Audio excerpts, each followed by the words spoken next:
Olá, pessoal, sejam bem-vindos a mais um episódio do IFCast Calama, Informar para Transformar. Aliás, aproveita para nos seguir nas redes sociais. No Instagram nós temos duas contas, a oficial IFRO-PVH Calama, e nós temos uma outra também dos bastidores do IFCast, que é @IFCast_Calama. Lá vocês ficam atualizados sobre todos os bastidores e muito mais.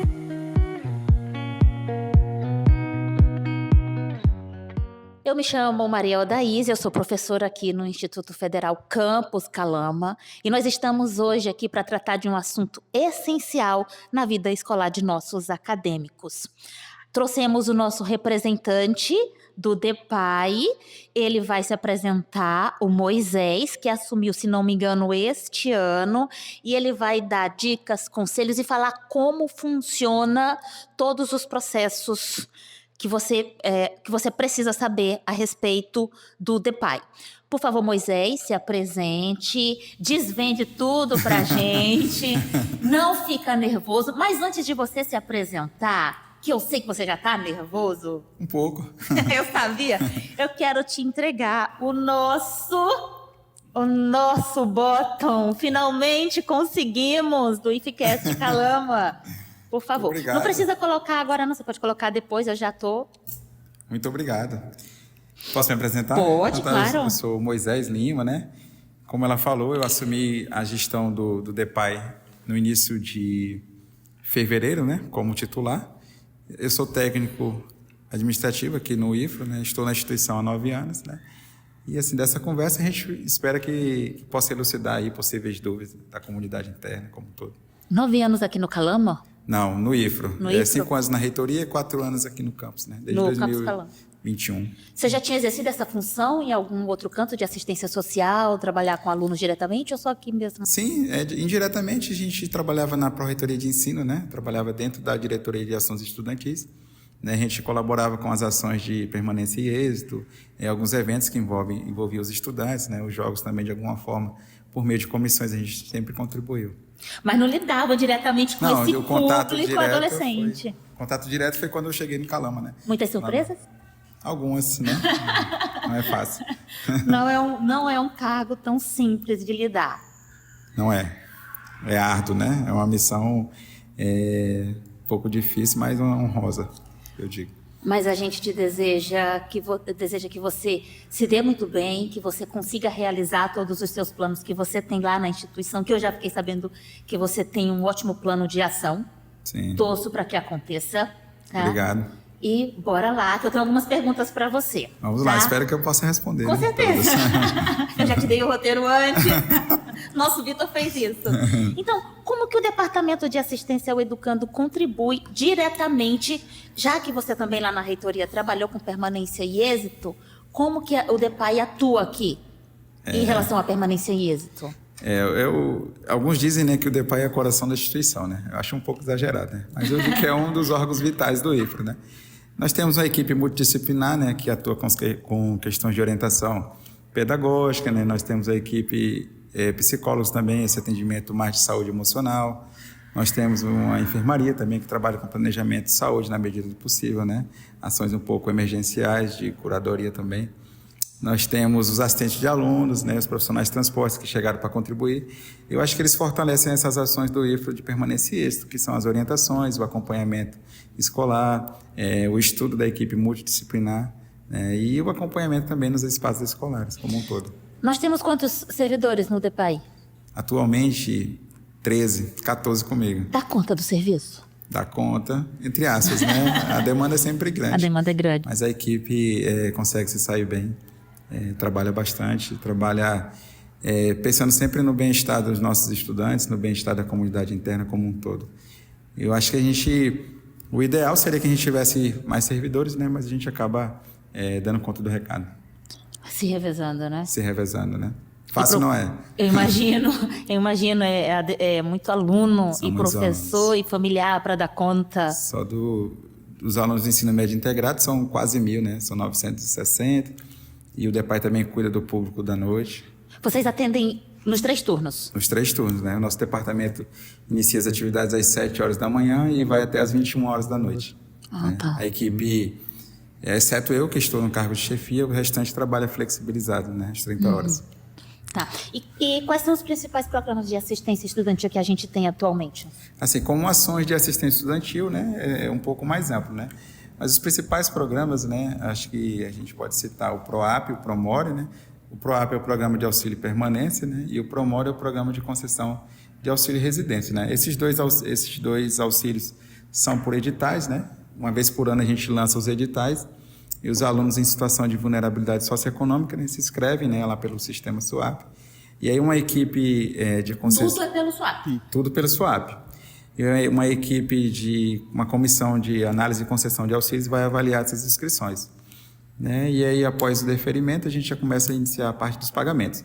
Os dois principais programas que eu citei são por editais, mas nós temos também o PROAC, né, que é aquele programa para aluno também vulnerável, que a nossa assistente social ou a nossa comissão identifica no meio da comunidade escolar e a gente atende ele sem edital, né? O aluno solicita também pelo SUAP, atendendo os critérios de vulnerabilidade, a gente também faz o deferimento e a gestão desse programa. Nós temos também o programa Prosapex, né? Um programa voltado mais à saúde, né? A saúde dos estudantes, né? Usualmente ele é mais utilizado para aquisição de órteses, né? De óculos. E o ano passado nós executamos pouco mais de R$30 mil, atendemos aí quase 50 estudantes, então é um programa também de fundamental importância para os alunos. Esses são os 4 principais programas de assistência estudantil. Os que são atendidos por editais, os editais já se encerraram? As inscrições para os editais já se encerraram, já tem um tempo, né? A gente inicia o mês de fevereiro já com o edital aberto, com as inscrições abertas, já fazemos a divulgação no IFMobile, né? Bem antes dos alunos já começarem a estudar, damos um prazo bacana para que eles tirem as dúvidas com a gente no retorno às aulas.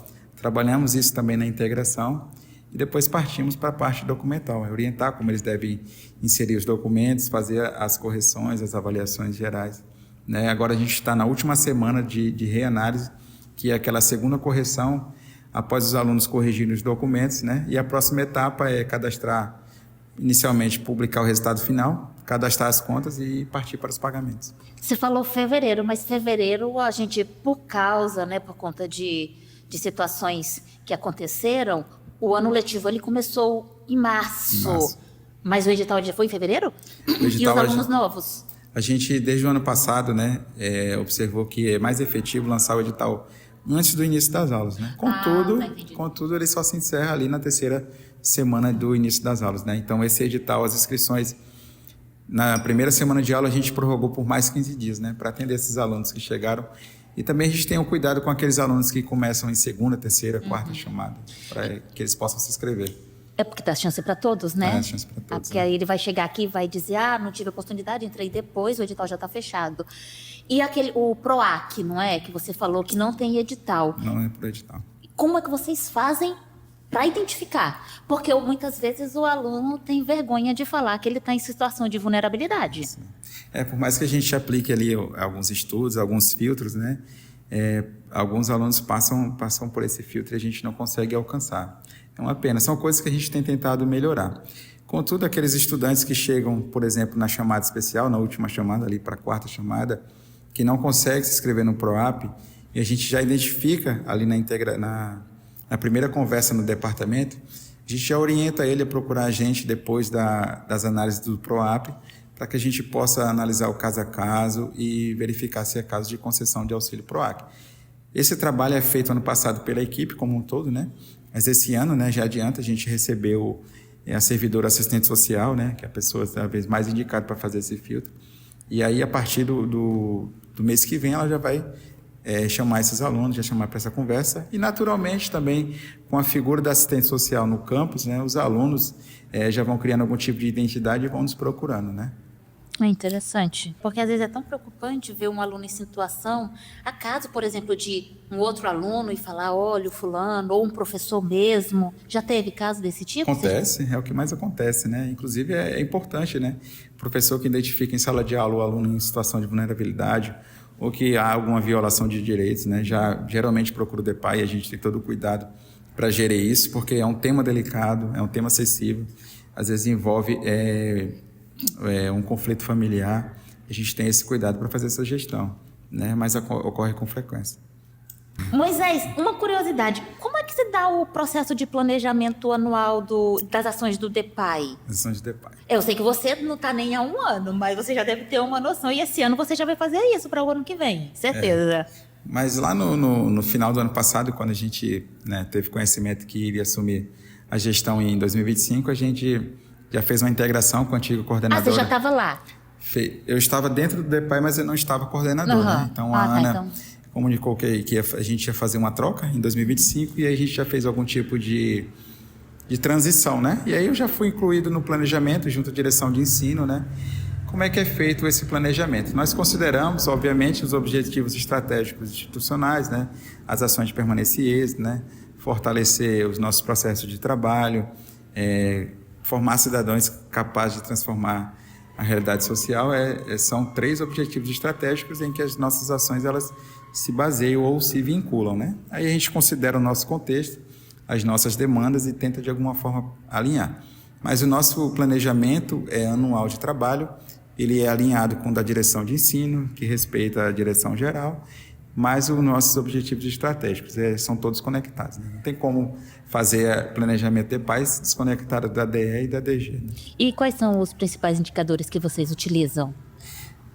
Para a gente fazer uma mensuração das nossas ações, a gente observa o rendimento escolar, a evasão, a frequência como um todo, né? Para a gente medir de que forma essas ações estão alcançando o público-fim, o público-alvo, que são os nossos alunos, né? Assim, eu repito assim, é bem difícil fazer esse tipo de gestão, esse tipo de acompanhamento, dado a quantidade de estudantes que nós temos, mas os indicadores, eles costumam trazer respostas fiéis para que a gente venha executando. Isso é importante. E assim, se fosse para mensurar em percentual a efetividade das nossas ações, eu diria que a gente está no positivo.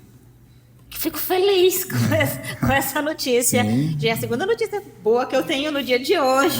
Que bom.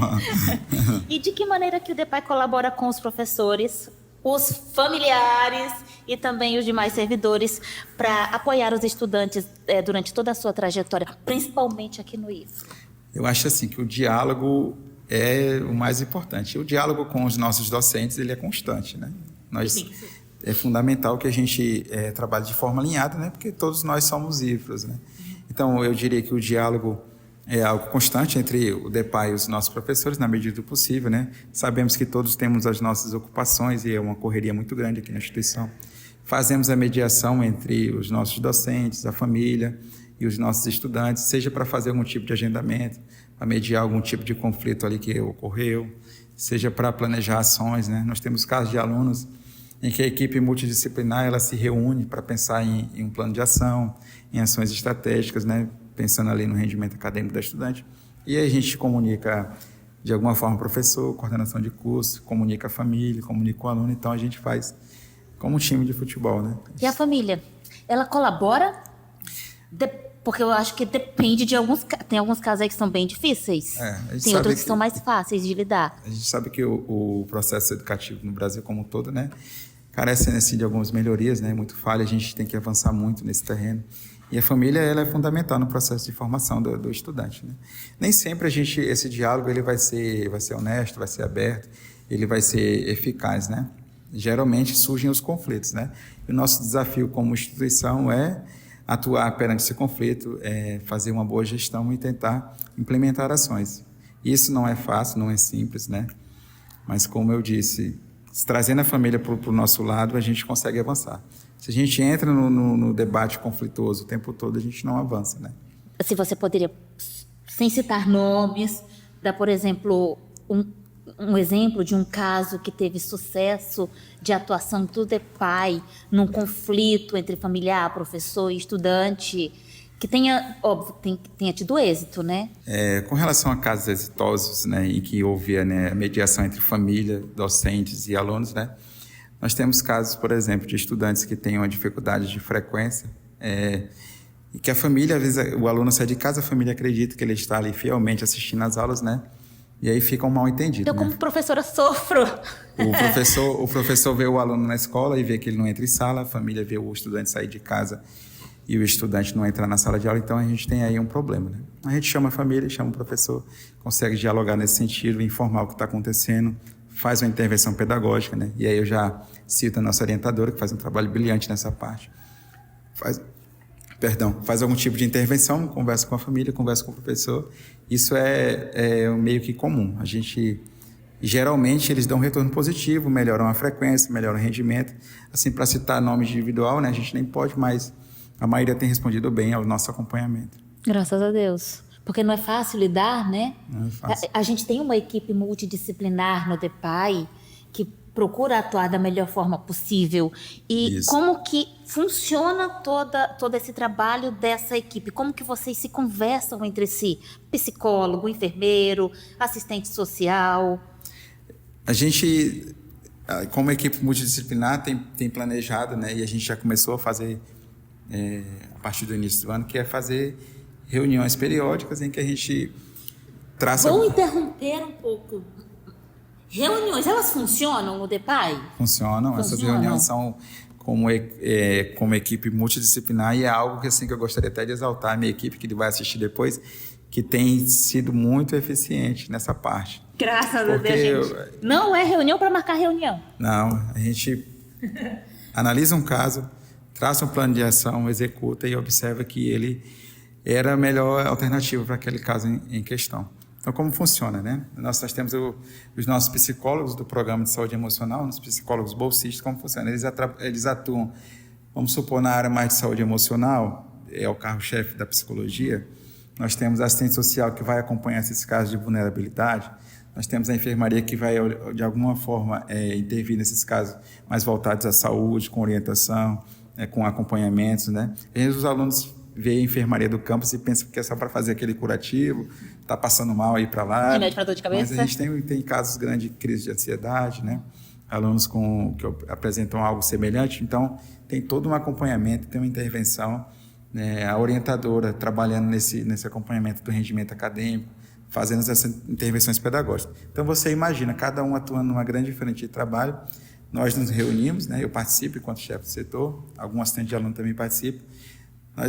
Nós meio que demos uma alternativa para cada temática. O psicólogo vai falar na área dele, o assistente social, e a gente conecta tudo aquilo, né? E a partir daí a gente começa a executar o plano. Em média, o Instituto contrata quantos, aqui pelo menos para o IFRO-Calama, quantos psicólogos? Porque tem muita demanda? Muita demanda, né? O programa de saúde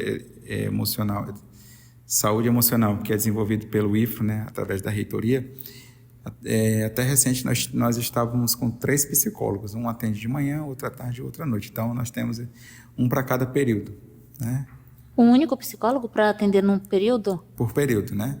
Eles atendem por agendamento, né? No SWAP eles também disponibilizam a agenda, né? E aí os alunos se dirigem até a clínica da psicologia lá embaixo. E nos casos, digamos, de emergência, por exemplo, um aluno teve um probleminha ali, porque a gente já viu isso acontecer, aí não tem tempo para esperar. Isso, mas geralmente nesses casos, né, se o psicólogo não estiver atendendo, ele já acolhe aquele aluno. Mas a gente tem trabalhado estratégias com a equipe para fazer esse primeiro acolhimento, né, dar essa primeira atenção.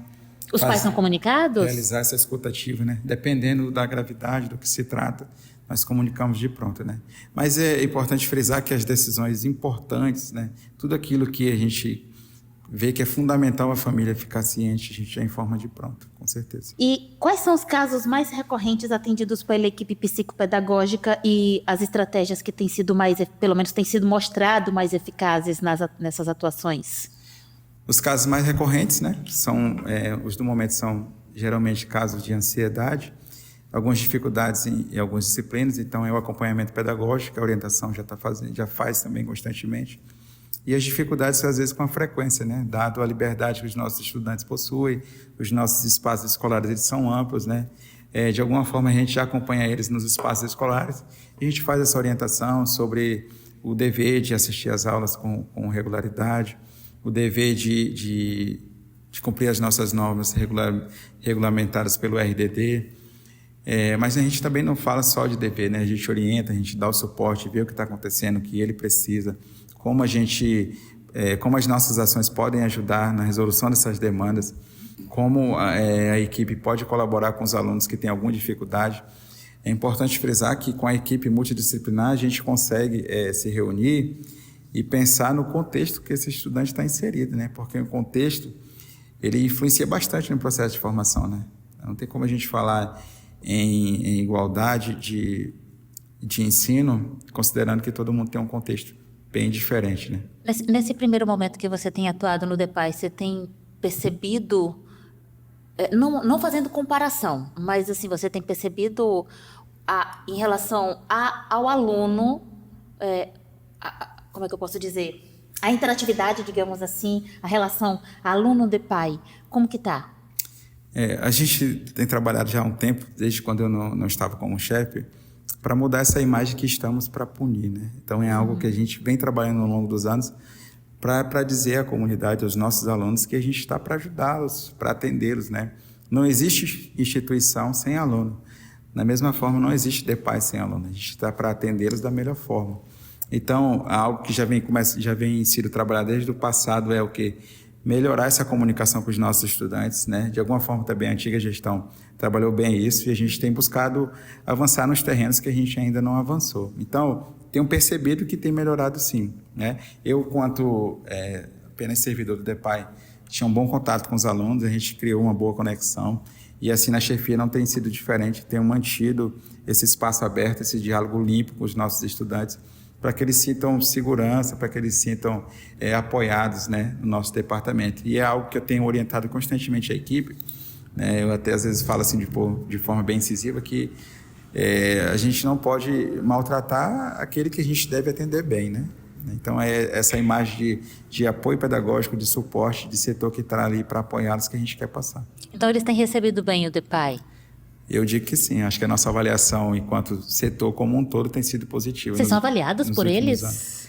Sim, tem um termômetro, né? Se eles não nos procuram para suas demandas gerais, significa talvez que a gente não está atendendo as demandas internas. Mas às vezes vai que acabem os problemas de ansiedade e tudo mais. Eles não vão procurar o DEPAI.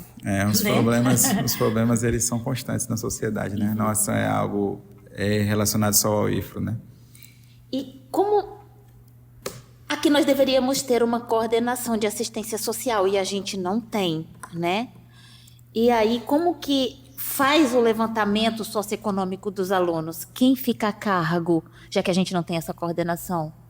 Eu acredito, não tenho certeza, mas acho que no nosso organograma da instituição tem essas coordenações dentro do DEPAI, né? Mas atualmente, né, só existe a figura do chefe do departamento e todos eles trabalham dentro do departamento. Psicólogo, o serviço social, a enfermaria.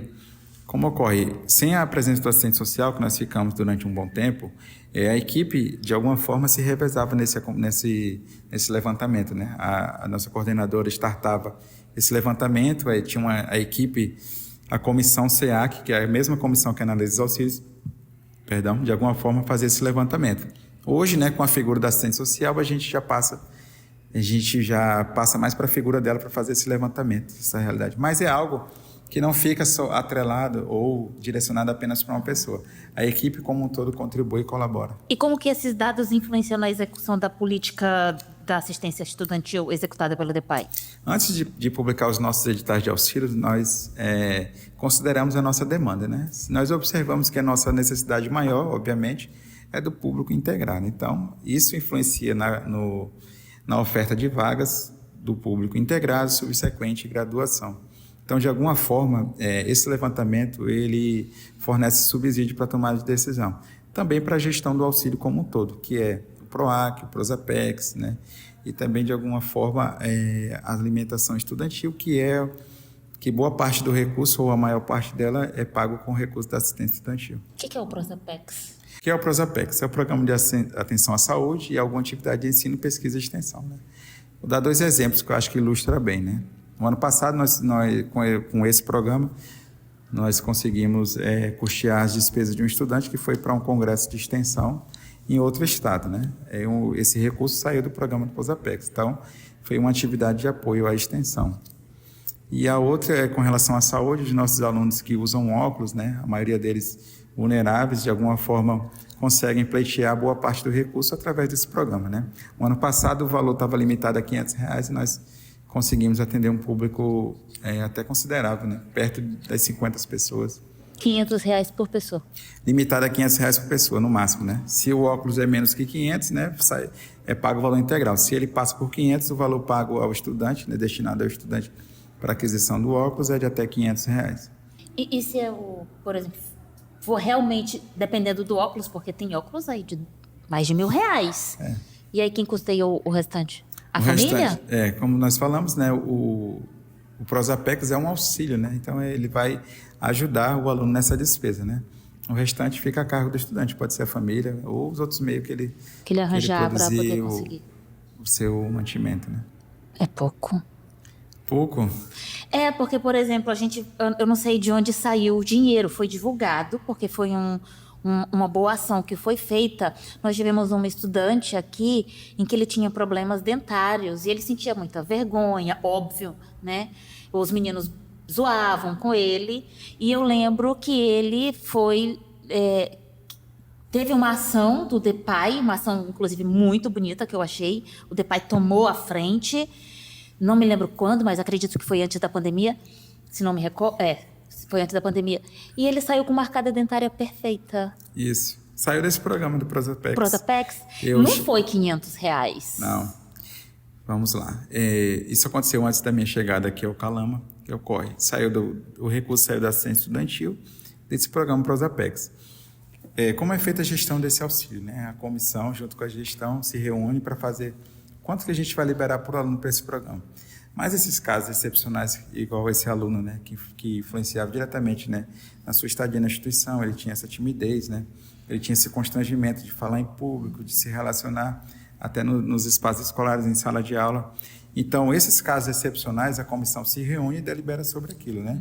Avalia os aspectos de legalidade, de razoabilidade, né, e pode decidir com um valor diferente do pactuado inicialmente. Isso aí não tem problema. Tá. Porque eu já estava... Não, casos excepcionais são tratados com excepcionalidade que precisa, né? Que demanda. E quais são os maiores desafios que vocês enfrentam atualmente e especialmente após a pandemia? A gente está há pouco tempo aí após a pandemia e também teve muito corte orçamentário. Como é que vocês conseguem administrar ainda tudo isso? Então, a gente sofre. Se desdobra, tem uma boa dificuldade. Um dos principais desafios é fazer a gestão disso, as demandas aumentarem e os recursos diminuírem, né? Então, imagine o nosso desafio. O ano passado, o governo federal alterou os critérios de vulnerabilidade, né? Saiu de um salário mínimo e meio para um salário mínimo, né? Isso limitou ainda mais o acesso aos recursos da assistência estudantil a um público específico, né? Então, o que a gente faz? A gestão é por critério, segue o critério de vulnerabilidade. Em ordem de preferência, são atendidos prioritariamente os alunos mais vulneráveis, né? Infelizmente, a gente não consegue atender a todos, né? E não é um problema exclusivo do IFA, é do Brasil como um todo. Os recursos, eles são, de alguma forma, fracionados e além de ser fracionados, eles sofrem cortes no decorrer do ano, né? O tempo todo. Vocês têm alguma iniciativa, algum projeto para ampliar a assistência dos alunos que sofrem com casos de vulnerabilidade? Temos. Não só projetos, nós temos ações, né? E nem sempre dá para sentar... E essas novas ações, elas trazem mais recursos? Esses novos projetos? Não estão diretamente atrelados a recursos, né? A gente entende a assistência estudantil que ela não é só recurso, né?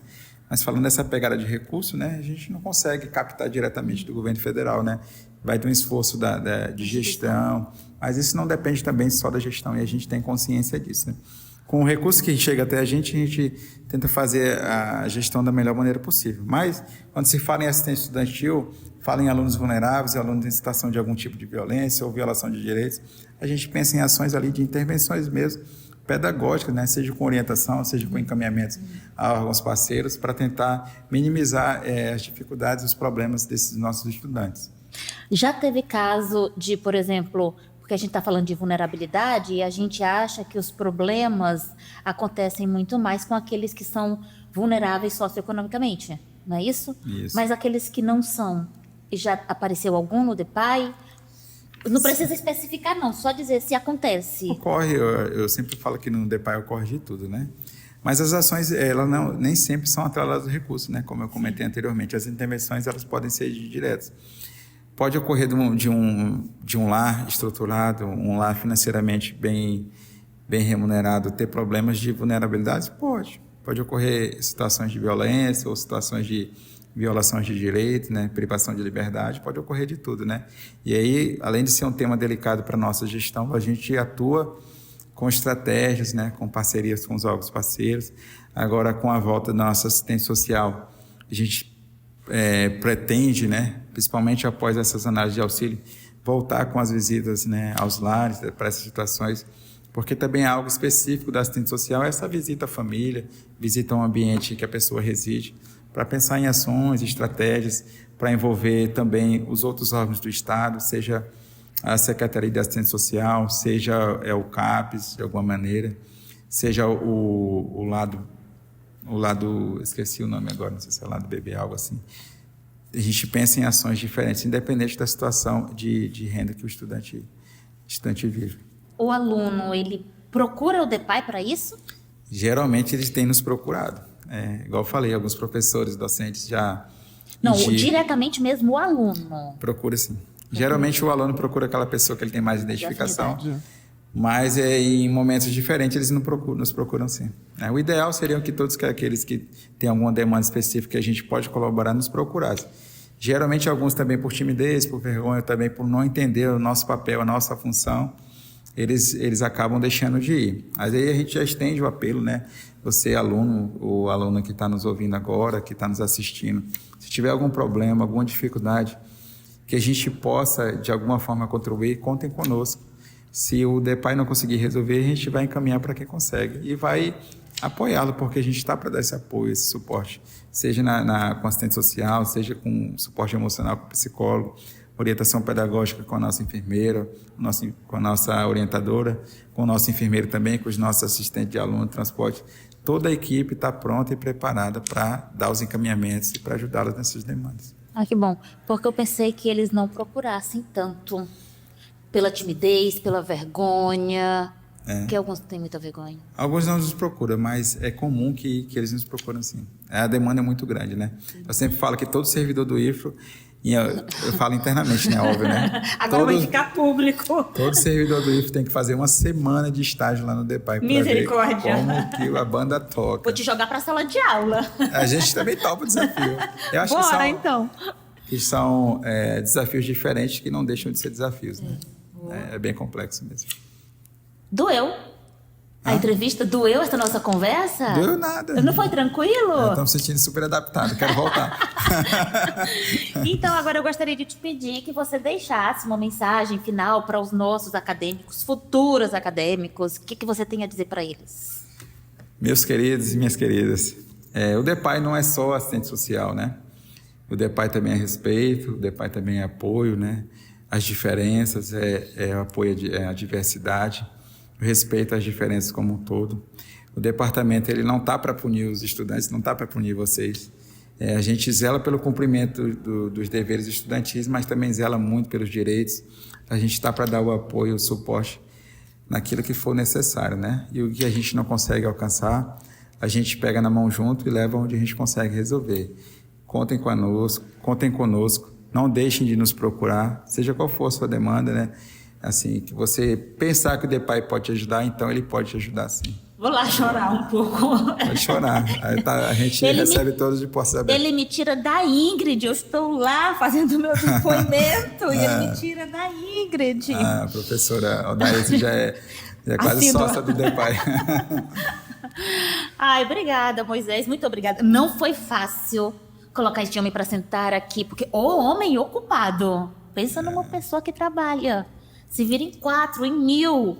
Mas eu te agradeço muito por ter aceitado o nosso convite, em falar, esclarecer a respeito do DEPAI, que, como você disse, é o coração da instituição. Sem o DEPAI, a gente estaria realmente bem perdido. Então, eu te agradeço. E tem alguma mensagem final? Assim, um agradecimento, alguma coisa? Tem sim. Eu agradeço a você, né, pela entrevista, por ter me dado essa honra. Ao Vitor, né, aos seus seus estagiários, todos eles sempre nos tratando com o respeito necessário. Eu espero que eu possa ter esclarecido alguma dúvida de quem está nos assistindo. Eu gostei muito de estar aqui. Eu com certeza voltaria em outras oportunidades, tá bom? E não só os alunos, né, os servidores também, contem conosco, todos vocês. O DEPAI está de portas abertas para trabalhar junto com todos, tá bom? Obrigado. Então é isso, pessoal. Finalizamos por aqui mais um episódio do IFCast Calama Informar para Transformar. E lembre-se mais uma vez, siga-nos nas redes sociais, tanto na oficial, como já foi mencionada, mas vai ficar aqui descrita, tá? E também na rede, na que a gente chama de rede paralela, mas é Instagram também, tá? A respeito dos bastidores. Ah, tá. Lembrei de uma coisa. Qualquer dúvida que você tiver, você pode fazer a pergunta. Os comentários, eles estão abertos. E aí você pode deixar a sua pergunta numa oportunidade. Provavelmente a gente vai montar essas perguntas com as suas dúvidas. E aí chamaremos novamente o Moisés. À disposição. Aí, ó, tá vendo? Obrigada. Até a próxima. Tchau, tchau. Até mais.